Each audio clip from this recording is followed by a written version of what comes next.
It's another day back at Into Moto in Warrington. Let's just have a look at the weird and wonderful machine I'm on today. It's a bit different. Let's go.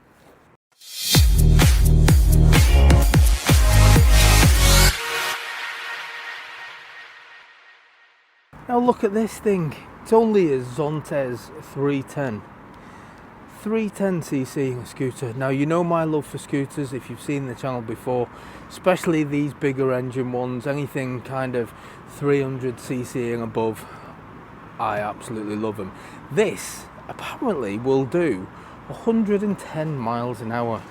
I'm not going to try that today, but I will take it on the motorway, so we'll see what it's like when it's getting up at those higher speeds. But let's just have a look round it for now. There's our close-up.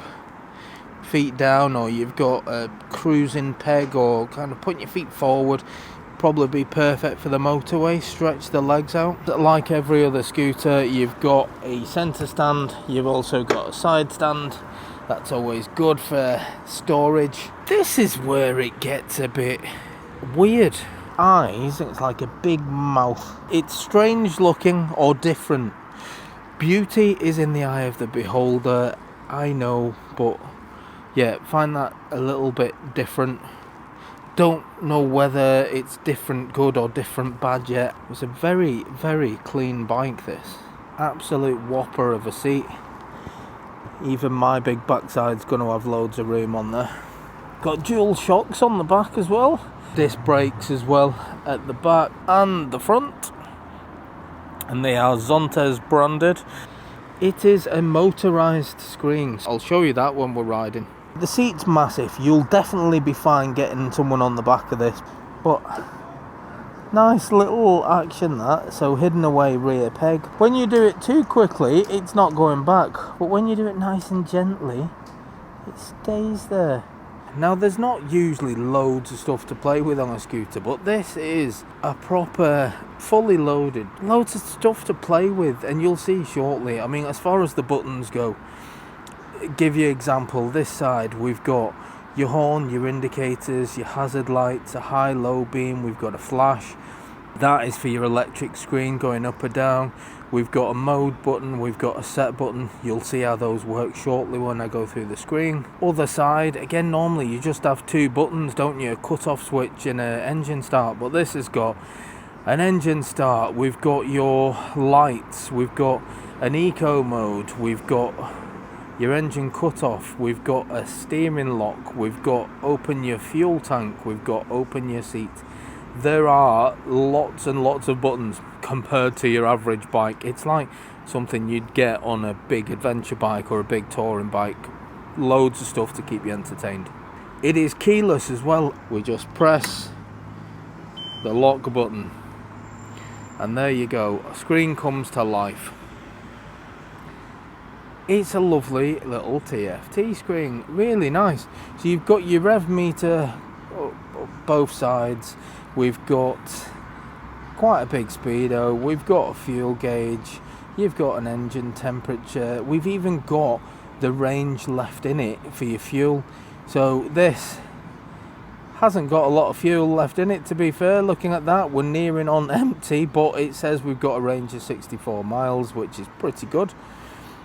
We've got total miles, so this bike has got 385 miles on. So it is for sale at Into Moto, this bike, as a used bike. And these bikes are, I believe, just a little under £5,000 brand new. But this is 3,699 or something. I'll put the price on now if it's not 3,699, but that's what I think it is. That's a massive saving. Near enough £1,400 saving on a new bike for something that's got 385 miles. Lots and lots of things to play with. So we've got an interface, a clock, a backlight. We can change the units from miles per hour to kilometers. We can change the language. It's got Bluetooth. Now the only thing left for me to do now is to take this bike for a ride. I'm not going to see if I can get to the 110 mile an hour that this bike claims to do.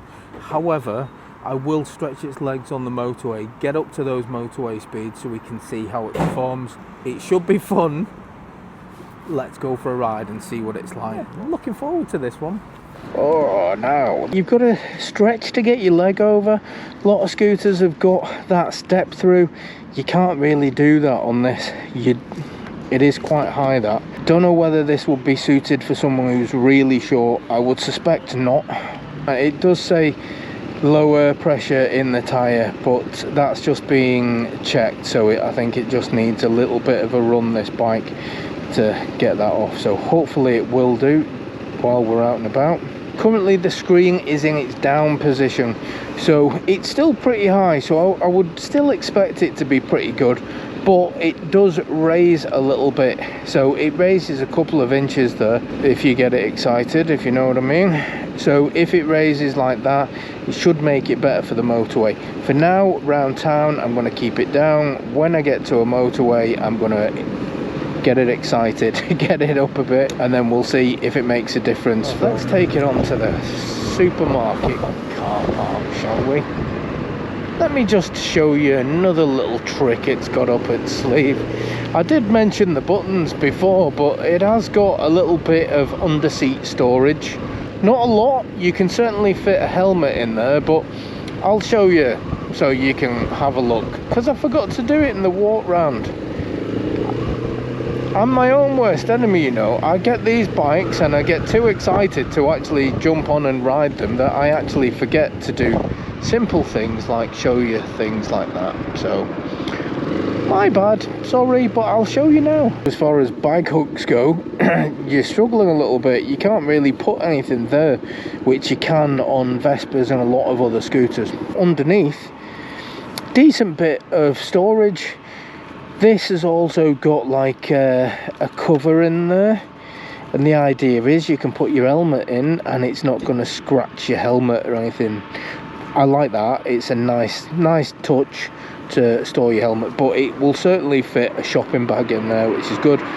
There's a toolkit in there as well, so decent for a few beers in there. Let's try a little bit of sneaking. Scooters are the best for me for doing a little bit of this sneaky stuff, because they are quite light and nimble.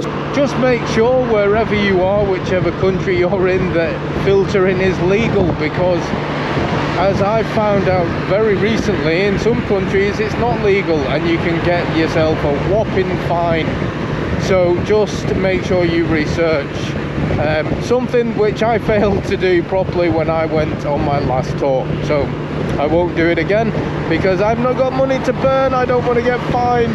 For the UK roads where it is nice and legal to do some filtering, just make sure you do it safely. I can confirm this bike is fine, perfect for it. Nice light little machine, little gaps like this, you don't have to rock it through here. Just crawling through as I am, I'm actually moving faster than all these cars that are stuck in that queue. So it's a winner chicken dinner for me. Straight to the front and away we go. I went all Super Mario high pitch there. Don't know what's going on with me. Gets to 40 miles an hour quite quickly, but because it's so comfortable on here, it doesn't give you the thrilling excitement that you would get from other bikes. But for me, that's not what this is about. This is a scooter that is built for commuting. It's built for probably a little bit of touring as well. Performance is good enough, but it's not going to be the most exciting ride in the world. I'll get us up to 70 miles an hour and I'll see what the comfort's like. I've already said it's quite windy, so it's not perfect for motorway riding. But so far, the screen's doing well. I'm doing 60 miles an hour. 70 miles an hour. Now at 70 miles an hour, it's quite blustery. I do feel like I'm blowing around a little bit. Now, it has got some more power in it. It apparently will do 40 miles an hour more. But it is windy today and I'm blowing all over the place. So I'm happy at 70 miles an hour, but it's even happier at 60 miles an hour. The engine's not struggling at 70, but you are blowing all over the place at 70. 60 mile an hour, it feels really comfortable. I'm one-hand riding. I'm not blowing about because this big screen. I'm getting a little bit of side wind that's blowing my body about. It's a bit of a funny one, this, because the top speed is quite impressive. However, just that little stretch there and pretty much full throttle down, it doesn't pick up speed as quick as some bikes that I've been on. So the Vespa 300 GTS, for instance, that seems to pick up speed a lot quicker than this does. The Vespa seems to accelerate quicker. It picks up speed sufficiently, you know, you get to from 30 to 50 very, very quickly, but it just doesn't feel very quick. It's a strange feeling. I think I would compare it to something like the BMW GS with that. No, it's a very strange comparison to make, because the bikes themselves are nothing like each other. But what I mean is the BMW GS, the 1250, you pick up speed very quickly, as you'd expect. It's a big engine bike, but you don't get that oh my god feeling with it, the excitement, the thrill, because it picks up speed so smoothly that the excitement disappears. I wouldn't say it was boring. In fact, I think I have referred to it as being boring once or twice, but I wouldn't say it was boring. The more I've got to know those bikes and this, I wouldn't say boring, I would say more comfortable. That it just takes away that sort of thrill factor. You can see the speedo moving up quite quickly, as you would expect it to from a 300, but because it does it with little to no drama and it's just very comfortable, it just feels a little bit tame. If you're after a comfortable bike to ride that's going to eat loads of miles, and you're going to be comfortable doing 60, 70 miles an hour, and you're going to be comfortable around town, then this bike might be an option for you. But if you're looking for a scooter that's going to give you all of the thrills of motorcycle riding, that's going to give you that little bit of a buzz every time you twist your throttle, kind of like how that Vespa GTS feels for me, because I like the looks of that bike, but it also gives me that little bit of a twinge when I twist it.